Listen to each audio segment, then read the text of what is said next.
अब इस तमहीद के बाद, इस प्रोग्राम के बाद आपका आवाज के लिए कुरान पाक का सहारा लेना चाहता हूँ, क्योंकि कुरान करीम हमारी उम्मत मुस्लिमा की रूह है, तड़पते दिल की फरियाद है, सिसकती रूह का इलाज है। इसमें दरिंदा सिफत इंसानियत को जोड़कर हयात आखिरी पैगाम दिया था। जुल्म बर्बरियत की पूरी दलदल में फंसे इंसानों को उससे निकाल कर अमन इंसाफ अता किया था और इंसानियत को बेदार करके नेक और सारे मुआशरा की तश्कील दी थी।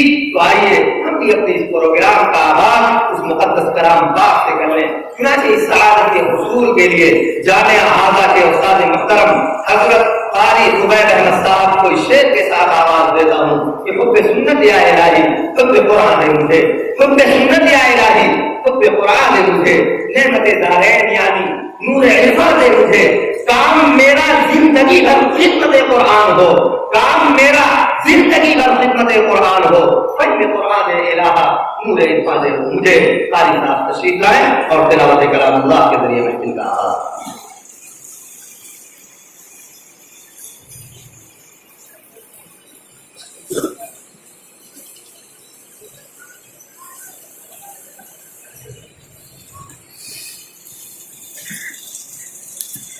أعوذ بالله من الشيطان الرجيم.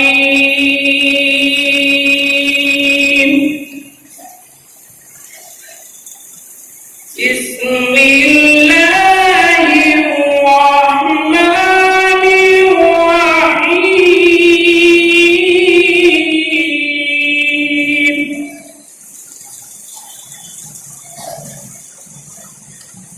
إذا السماء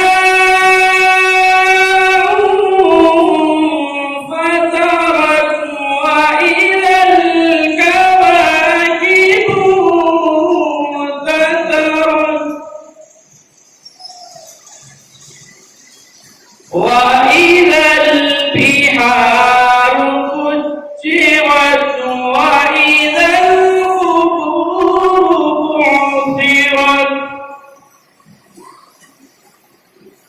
علمت نفس ما قدمت وأخرت.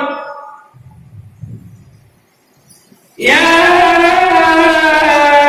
أيها الإنسان ما غرك بربك الكريم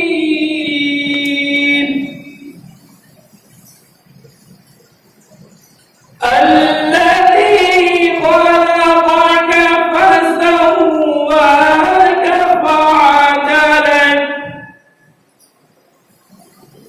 في أي صورة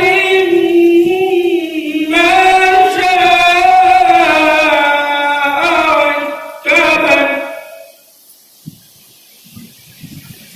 كلا بل تكذبون بالدين وإن عليكم لحافظين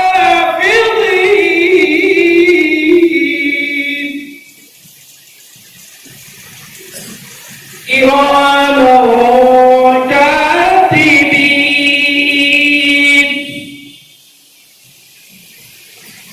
يعلمون ما تفعلون.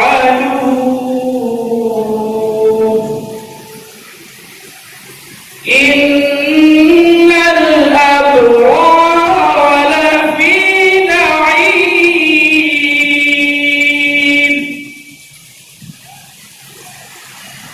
وإن